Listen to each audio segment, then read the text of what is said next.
દ્રૌપદી એટલે રાજા, બે રાજા હમાહમા લડતા હોય, એક રાજા હારી જાય અને જે રાજા હારી જાય એની સેના પાસે લડવા ફેર આવે ખરા અમે એનું લશ્કર રાજા હારે માફી માંગી કે ભાઈ મેં તારી શરણાગતિ સ્વીકારી, પછી એનું લશ્કર લડવા જાય નહીં, લશ્કર હથિયાર મૂકી દે, મૂકે કે ના મૂકે, પછી એનું રાજ મેળવવા બદલે ફેર લડાઈ કરવી પડે નહીં, અને એ રાજાની ગાદી મેળવવા બદલે લડાઈ કરવી પડે નહીં. એટલે કે જીતીએ દળ પૂર ને અધિકાર, દળ એટલે લશ્કર, પૂર એટલે રાજ્ય અને અધિકાર એટલે ગાદી. એક રાજાને જીત્યો, રાજા શરણે થઈ ગયો, પછી બીજાને લડવાની જરૂર રહે નહીં. એમાં 5 વિષયોના હાથે જોડાયેલું કોણ છે? મન છે. આપણે 5 વિષયના હાથે કોણ જોડાણું છે? મન. અને જો મનને જીતી લીધું હોય તો પછી આ 5 વિષયોને જીતવા બદલે કોઈ મહેનત કરવી પડે નહીં, પછી કોઈ બધો લોબો હળમાલો હથિયાર ઉઠાવવો પડે નહીં. મન જીત્યા એને સબ જગ જીત્યા. એટલે મનને જીતવાનું છે. અને આપણું મન કેવું છે? બહુ વિચિત્ર, લોભી, લાલસુ, મન ચંચળ, મન ચોર, મન કે મતે કબૂલ ચાલીએ, મન હરાયું ઢોર. હરાય ઢોરનો લાકડાનો ડેરો આપણે બધાને ખબર છે, બોધો તો એ તો ઠેકવાને ઊભું રહે, પણ મને તો ડેરો છે નહીં, પણ સદગુરુ સંતોનો વચન લાગી જાય તો એ ડેરો છે. આ તો વચને વર્યા એ વિશ્વથી ન્યારા થઈ ગયા. સદગુરુ સંતોના વચને જે જોને વચનના માર્યા મરી ગયા, વચને છોડ્યા રાજ. જેણે જેણે વચનને સુધાર્યો એમનો સુધર્યો કાજ. જેણે જેણે વચનને ઓળખ્યો અને વચનને સુધાર્યો, વચન વિવેકથી ઉતાર્યો એમનો કાર્ય સુધરી ગયા. આપણે બધા કહો કે સદગુરુ શરણે ગયા છે, અને સદગુરુ શરણે ગયા પછી વચનો વર્યો હોય તો વચનો વર્યા તો વચનના વચન વર્યા પછી તો વેચાઈ ગયા સાહેબ. હરિશ્ચંદ્ર દાદા ભરી સભામાં વેચણા, નળ દાદા અડધા વસ્ત્રે વનમાં ભૂમ્યા. હરિ નળ રે સરીખો રાજવીરે અયોધ્યા ગઢ ત્યાગ્યો રે, અડધે વસ્ત્રે વનમાં ભમ્યા, ના મળ્યા કે પાણી, હરિને સમર ભોળી આત મારે જીવ જાવાને આયો રે, આ પ્રભુને સમર ભોળા હંસલા, આ પંડ પોણીનો ઘડિયો રે. આ પંડ શેનો ઘડ્યો છે? પોણીનો ઘડ્યો છે. જળ કેરી બોધકા બન્યા પિંજરા, ભીતર ભર્યા ભંગારા, ઉપર રંગ શું રંગ લગાયા, આ તો કારીગર હે કીર્તારા, અરે જોબન ધન પ્રોમણા હે દિલચારા. આ 4 દાડાનો પૂર્ણાગત છે હો, કાયમ માટે નથી રહેવાના, જતા રહેવાનું છે, નક્કી રાખવાનું. મોટી તિથિ મરણની માનવ જન્મના મોય બધાના ઉપર એક દિવસ તો વારો આવવાનો નહીં આવવાનો. પણ આપણને જ્યારે સંસારમાં જ બીજાના લાકડીએ ગયા ત્યારે મય વૈરાગ થાય, મસણીઓ જ્ઞાન પ્રગટ થાય, મસણીઓ વૈરાગ પ્રગટ થાય. અરે રે આ હાસુ ઠેકોણો તો ભાઈ આ છે, કોઈ બધાને આવવાનું છે, મય વૈરાગ પ્રગટ થયો, મસણીઓ વૈરાગ આવ્યો. અને જેમ કે પેલી લાશ બળતા મારી ને એટલે મય વૈરાગ પ્રગટ થયો. હવે આ વૈરાગનું કાયમ એમને મય અખંડ રહે તો બેડો પાર. પણ પાછા આયા સંસારમાંથી અને સોટીમાં પોણી સડાયું અને વૈરાગ ઉતરી ગયો. પેલો કે મારે ક્ષેત્રમાં જવું, પેલો કે મારે નોકરી જવું, પેલો કે મારે ધંધે જવું, કે પેલો મારે ઓફિસમાં જવું, કોઈ કે મારે ચાલુ થયું કે ના થયું. આ વૈરાગ કાયમ રહેતો નથી. એક કબીર સાહેબને અખંડ વૈરાગ રહ્યો. કાશીની અંદર કબીર સાહેબ રહેતા હતા અને કબીર સાહેબને મળવા માટે અમારા દાદા બેઠા. શું નામ છે બાપુ તમારું? તમને પૂછું. હા, આ મફતલાલ ભગત જેવા કોઈ ભગત મળવા માટે આવ્યા કબીર સાહેબને. એટલે કબીર સાહેબને અહીંયા પેલી આઈ ખડખડાઈ કે કબીર સાહેબ ઘરે છે. એટલે અંદરથી બોલી એમની દીકરી કમાલી કે કબીર સાહેબ તો શમશાનમાં ગયા છે. કાશીમાં તો ખબર છે, કાશીમાં મળતો કાયમ બળતો જ હોય. બહારથી બારગામથી આપણે સિદ્ધપુરમાં જાય ને એમ કાશીમાં બારગામથી મળતો બળવા જાય છે. એટલે કે ગયા શમશાનમાં ગયા છે. તો કે હું તો ઓળખતો નથી એમને, મારે મળવું છે, ઉતાવળ છે. તો કે જાઓ, જેના માથે ધોળી ટોપી પહેરેલી હોય એ કબીર સાહેબ. પેલો શમશાનમાં ગયો, બધાને ધોળી ટોપી. બોલો કબીર સાહેબને કેમ કરી ઓળખવા?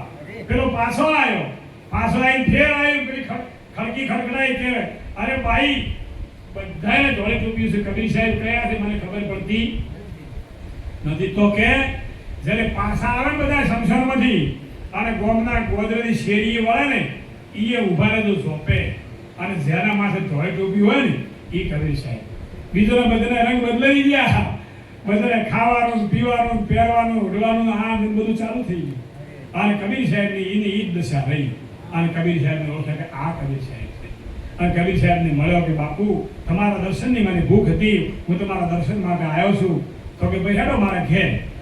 જ્યાં ઘેર બેઠા ઓગણામ જઈ અને કબીર સાહેબ પેલો પોતાને રેજા વણતા ને વણવાનું કોમ હાથમાં લીધું. બોલ્યો પેલો આવ્યો તો એ કે બાપુ મારે લગ્ન કરવા છે, તો કેવી કન્યા મળે તો લગ્ન કરો. કબીર સાહેબ પણ બોલ્યા નહીં. પેલો બેઠો છે, પોતે દોરો પડ્યો છે પેલા રેટિયામાં, દોરડું આ દોરો વણે છે અને પોતાને ઘરવાળા હતા કબીર સાહેબને ઘરવાળા જુહી, એ જુહીને બૂમ મારી કે ધર્મપત્ની હોભળો છો? કે હા. શું કહો છો પતિદેવ? દીવો કરી લાવો. કે હવે ઓગણામાં બેઠા છે, બરાબર બપોર થયા છે, 1 વાગ્યો છે અને દીવો મંગાયો. પેલા લઈને દીવો કે દીવો સેતાઈ લઈને આવ્યું એટલે પેલો દીવો સેતાઈ લઈને આવ્યા, ઉભા રહ્યા લઈને થોડી વાર ઉભા રહ્યા પણ કોઈ બોલ્યા નહીં. અને 5-10 મિનિટ થઈ કબીર સાહેબ કીધું કે હવે દીવો પાછો લઈ જાઓ. એટલે પેલા પાછો લઈ ગયો પણ પેલા ભાઈને કોઈ ખબર પડી નહીં કે બાપુ મેં તમને સવાલ પૂછ્યા 10-15 મિનિટથી બાપજી હું આવ્યો છું તમારા શરણે આ વાત જાણવા બદલે મારે લગ્ન કરવા છે, પણ કેવી ધર્મપત્ની મળે તો લગ્ન કરું. કે ગોડા મેં તને જવાબ તો આપ્યો પણ તને ખબર પડી નહીં કે આ મેં દીવો મંગાયો પણ અજવાળામાં મારે દોરડો પડવામાં કોઈ તકલીફ પડતી હતી કે ના બાપજી બરાબર માથે દાડો આવેલો છે. તો કે દીવો હળગાઈ લઈને આવ્યા કે ના આવ્યા? કે આવ્યા હતા. ઉભા રહ્યા કે ના ઉભા રહ્યા? કે ઉભા રહ્યા હતા. મેં કીધું કે પાછો જતો રહો તો પાછા ગયા કે ના ગયા? કે ગયા. કોઈ એક પણ પ્રશ્ન પૂછ્યો ખરા, સવાલ કર્યો કોઈ કે કેમ દીવો મંગાવ્યો? કે ના. તો આવી ધર્મપત્ની મળે તો લગ્ન કરી લેજે. ના, આવી પત્ની મળે તો લગ્ન કરજે.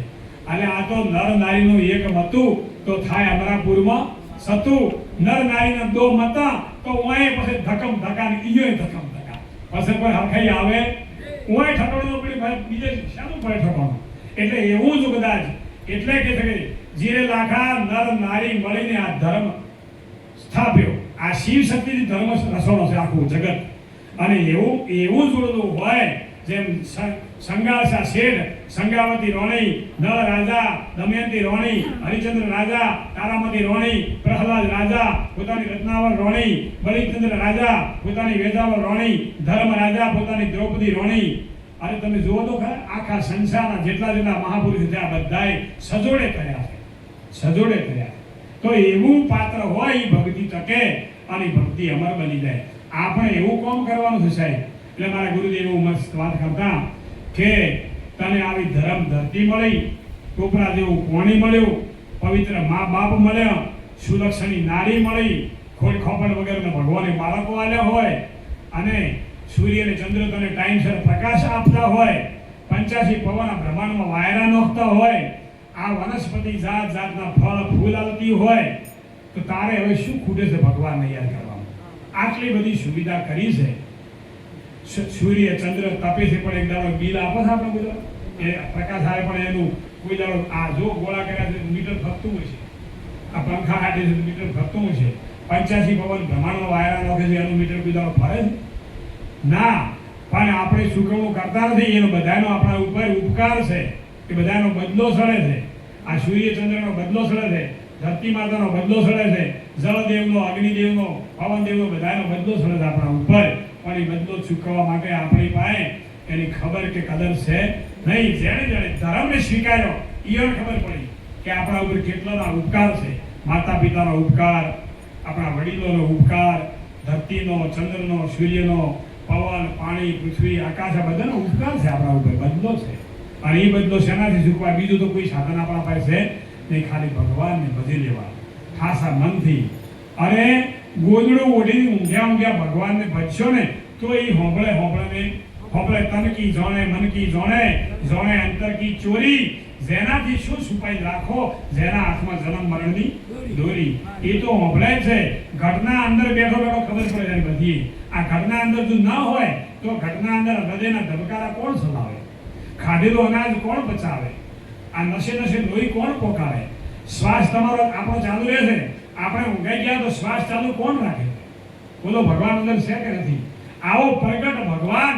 અરે એક વરદાનું બીજ કેટલું હોય તમને ખબર છે? આપણા બાપુને વરનું બીજ ભાર્યું છે, અને વરદાનું બીજ ધરતીમાં વાવો અને મોટો વિશાળ મોટો વટ વૃક્ષ બને. તમે ખોણ વરમણ જ્યાં સુધી જાઓ, ખોણ વસે વરમણ વસે 10 વીઘામાં છે વરમણ છે, એનું આ ખોણ વર, એનું મૂળ ઓરિજિનલ કયું છે એની જ ખબર નથી પડતી સાહેબ.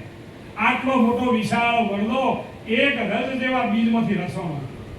તો આ પ્રભુ કેવો હશે રસવા વાળો? એનો કોઈ જરા વિચાર આવ્યો છે આપણને? હરે રામ સૃષ્ટિનો સર્જનહાર, એને તમે ઓળખી લો.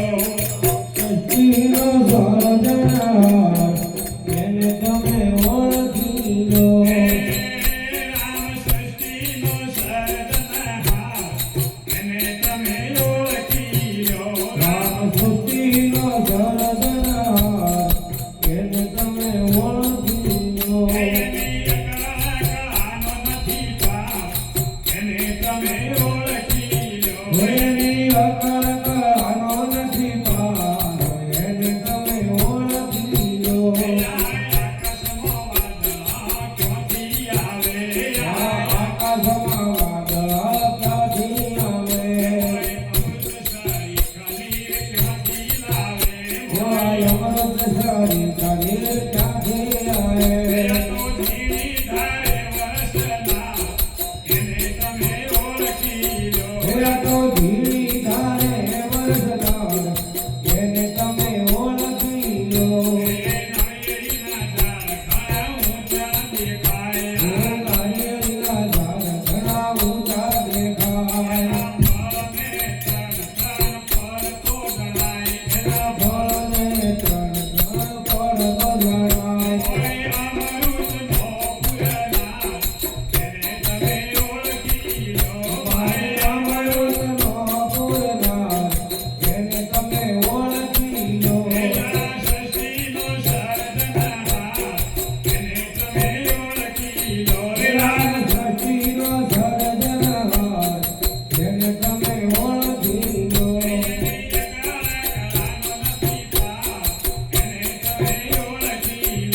એની અકળ કળાનો નથી પાર, એને તમે ઓળખી લો. આની અકળ કળા છે. અકળ કળા એટલે કળી હકાય જ નહીં, અનુભવમાં આવે જ નહીં એવી કળા છે.